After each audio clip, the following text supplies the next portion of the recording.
بلکہ تم پر موت اور لعنت ہو۔ تو آپ صلی اللہ علیہ وسلم نے فرمایا، یا عائشہ، تو اے عائشہ صدیقہ رضی اللہ تعالی عنہا، ان اللہ رفیق، بے شک اللہ رب العالمین رحیم ہے، رفیق ہے، یحب الرفق فی الامر کلہ، وہ ہر کام میں نرمی کو پسند کرتا ہے۔ میں نے عرض کی، یا رسول اللہ صلی اللہ علیہ وسلم، اولم تسمع، کیا آپ نے نہیں سنا ما قالو، جو ان لوگوں نے کہا؟ آپ صلی اللہ علیہ وسلم نے فرمایا، ہاں میں نے سنا ہے، قد قلت، اور میں نے ان کے اس سلام کا جواب دے دیا ہے۔ فَيُسْتَجَابُ لِي، یہ دوسری روایت کے الفاظ ہیں، فَيُسْتَجَابُ لِي فِيهِمْ وَلَا يُسْتَجَابُ لَهُمْ فِيَّ، کہ میری دعا ان کے بارے میں قبول ہوگی، وَلَا يُسْتَجَابُ لَهُمْ، اور نہیں قبول ہوگی ان کی دعا میرے بارے میں، میرے حق میں۔ اور ایک روایت میں یہ ہے کہ حضور صلی اللہ علیہ وسلم نے حضرت عائشہ سے فرمایا، لا تقونی فاحشۃ فإن اللہ لا يحب الفحش والتفحش، اے عائشہ صدیقہ رضی اللہ تعالی عنہا، مت فاحشہ بنو، مت فحش گو بنو، کیونکہ اللہ رب العالمین بے حیائی اور فحش کی باتوں کو پسند نہیں فرماتا۔ مشکوٰۃ شریف کی احادیث طیبات میں سے ایک حدیث طیبہ مختلف الفاظ سے مذکور ہے، اس کے ترجمہ اور تلاوت کے ساتھ آپ کی خدمت میں پیش کیا۔ آج یہ دوسرا درس ہے نبی کریم صلی اللہ علیہ وآلہ وسلم کی سیرت طیبہ کا سلام سے متعلق۔ گزشتہ اتوار سلام کے بارے میں کچھ معاشرتی رویے کو اور ساتھ میں آپ صلی اللہ علیہ وآلہ وسلم کے عمل مبارک کو بیان کیا تھا، اور کچھ مزید باتیں۔ سب سے پہلے تو اس بات کو آپ سماعت فرما لیں، جیسا کہ گزشتہ اتوار میں نے ایک بات آپ سے عرض کی تھی کہ بعض اوقات ہم چلتے چلتے ہاتھ کھڑا کر کے سامنے والے کو سلام کر دیتے ہیں۔ ایسی صورت میں کبھی ایسا ہوتا ہے کہ ہاتھ بھی اٹھا دیتے ہیں اور ساتھ میں السلام علیکم بلند آواز سے بولتے ہیں،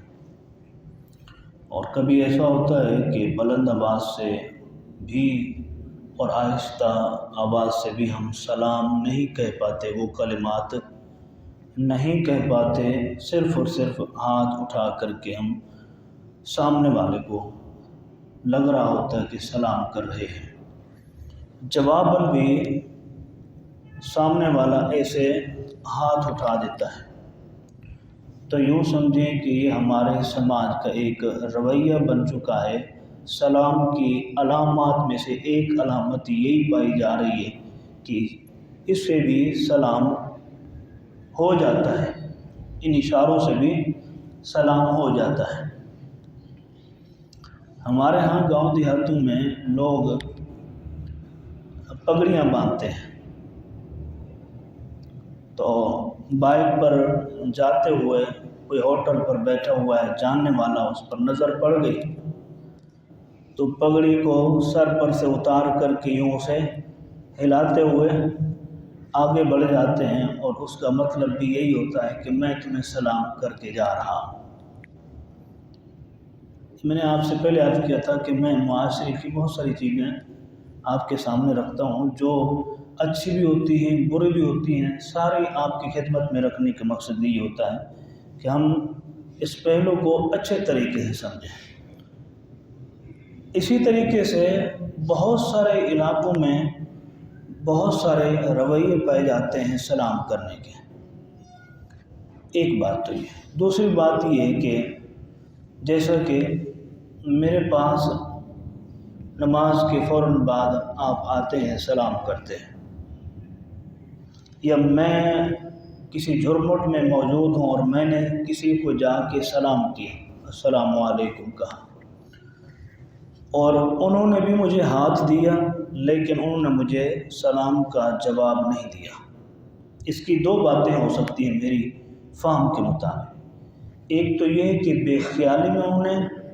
سلام کا جواب نہیں دیا، اور اکثر و بیشتر ہوتا بھی ایسے ہے کہ جب بھیڑا بھاڑی ہوتی ہے تو پھر سلام اور اس کا جواب دینے میں انسان کو،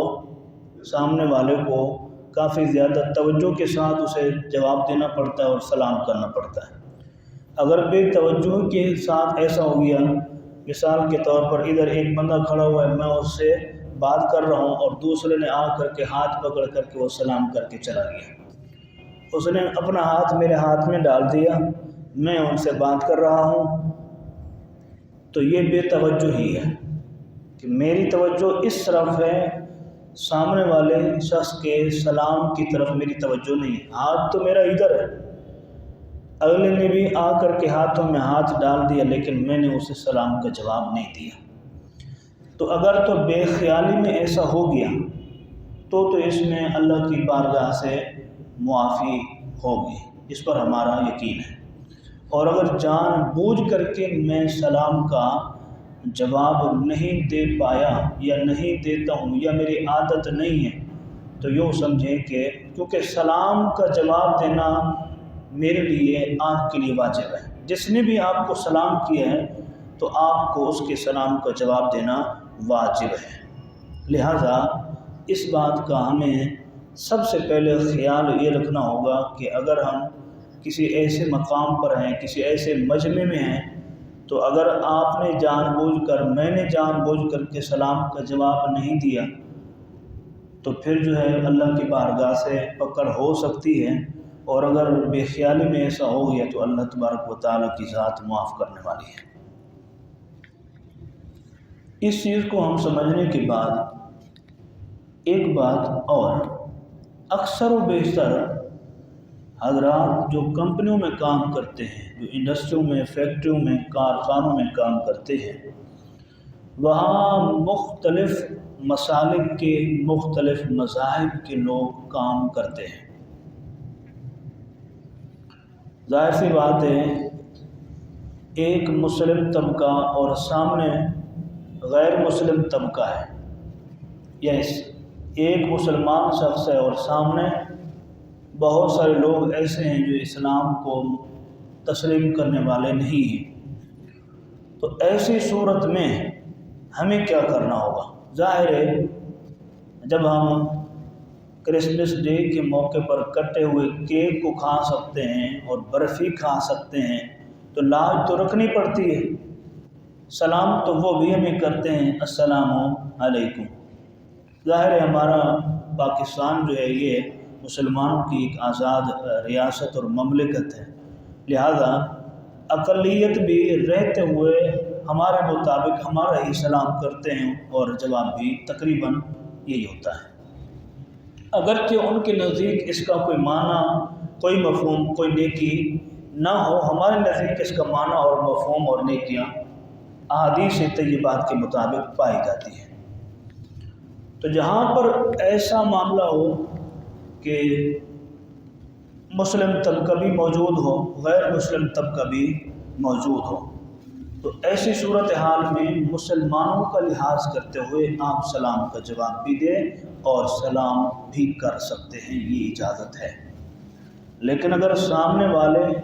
میں سے کوئی بھی ایسا نہیں ہے جو مسلمان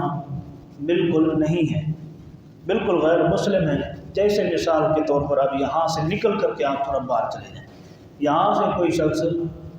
کسی دوسری کنٹری میں جا کر کے کام کرتا ہے اور وہاں تو سارے ہی اسلام سے بالکل عاری ہیں، اب وہاں اسے رہ کر کے سلام کو عام کرنا بڑا مشکل ہوگا۔ اب اس کے لیے کیا کرنا ہے؟ اس کے لیے کیا کرنا ہے؟ اسے سلام کرنا ہے یہی والا، یا ان کے مطابق جو ان کا سلام ہوتا ہے، جواب ہوتا ہے، وہی کرنا ہوگا؟ تو اس میں سب سے پہلی چیز یہ آپ کو دیکھنی ہوگی، فساد کا خدشہ ہے یا نہیں ہے،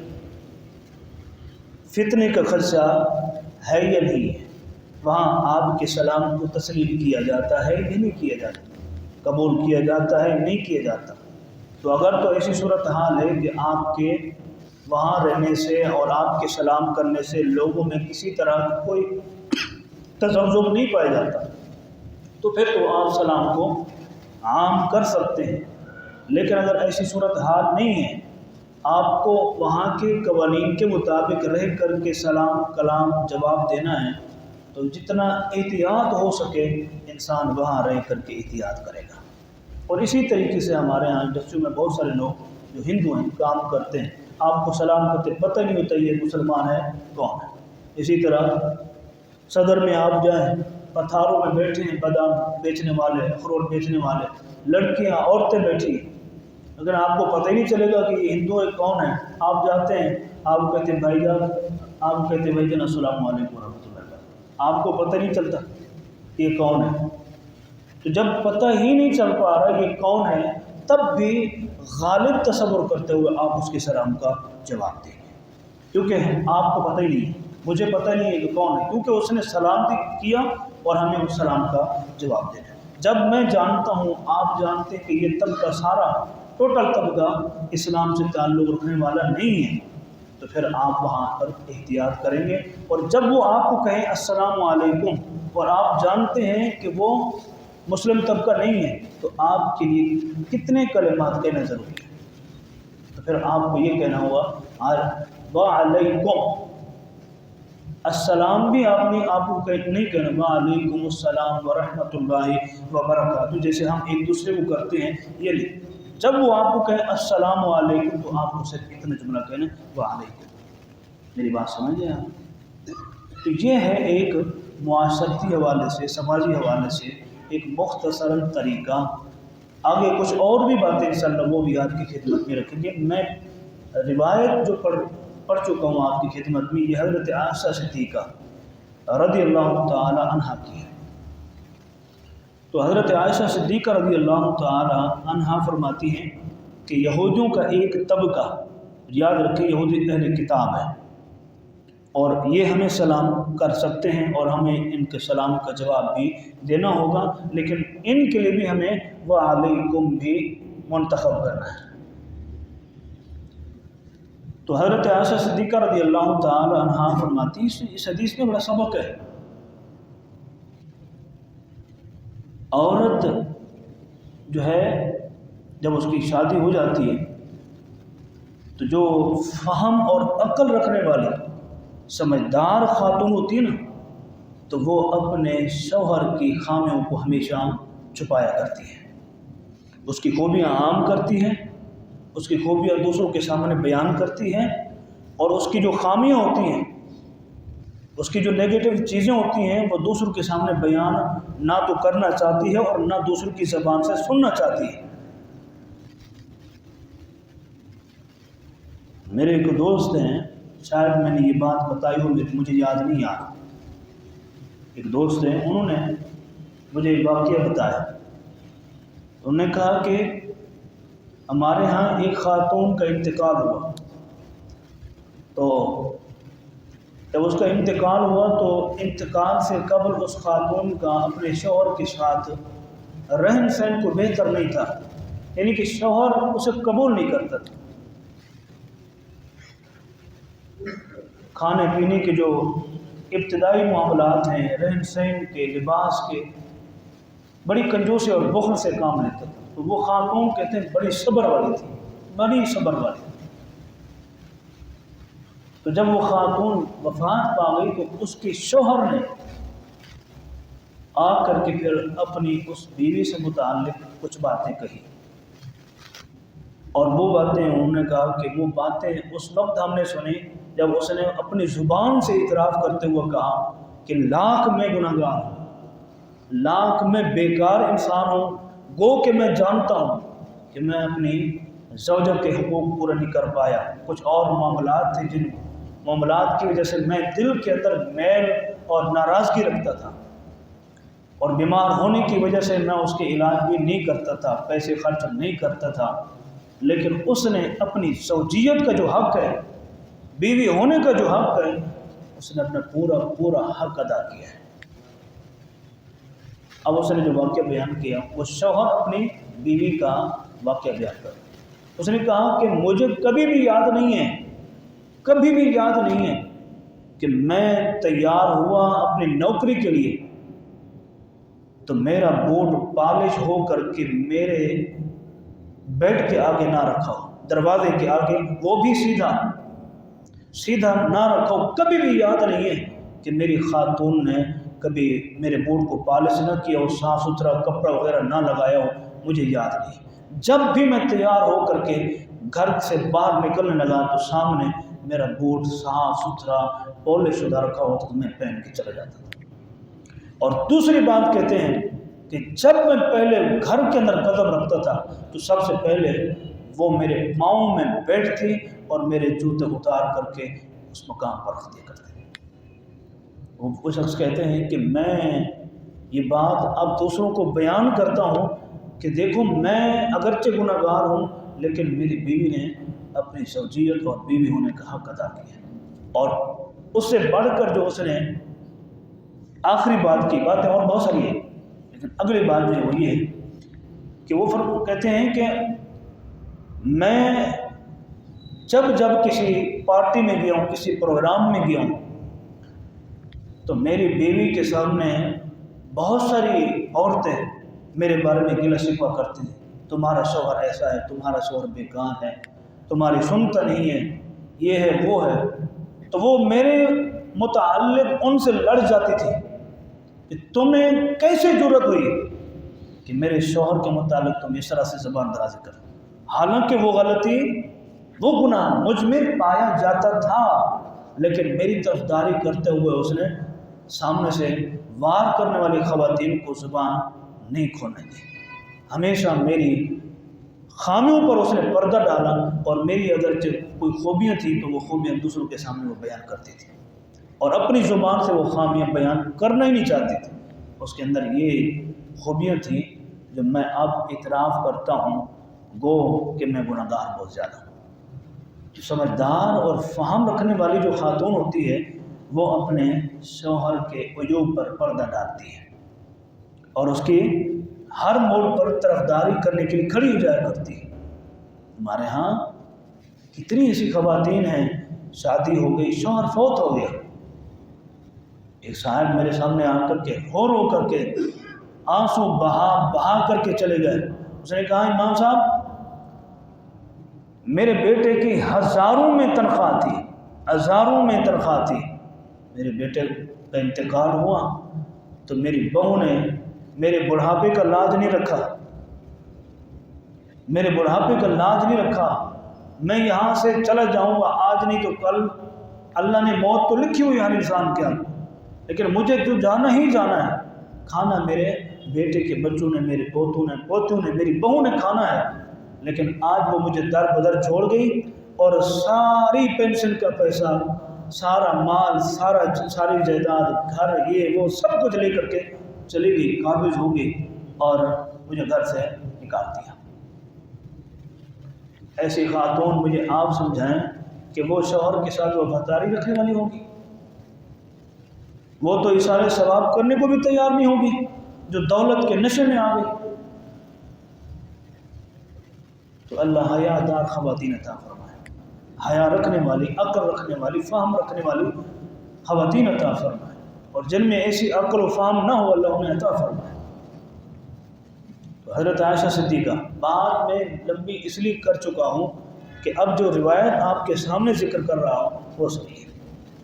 حضرت عائشہ صدیقہ رضی اللہ تعالی عنہ فرماتی ہیں کہ یہودیوں کا ایک گروہ آیا اور انہوں نے آ کر کے حضور سے اجازت طلب کی، تو آپ صلی اللہ علیہ وسلم نے انہیں اجازت دی تو انہوں نے کہا السلام علیکم۔ اب عربی کا یہ لفظ ہے اور معنی ہے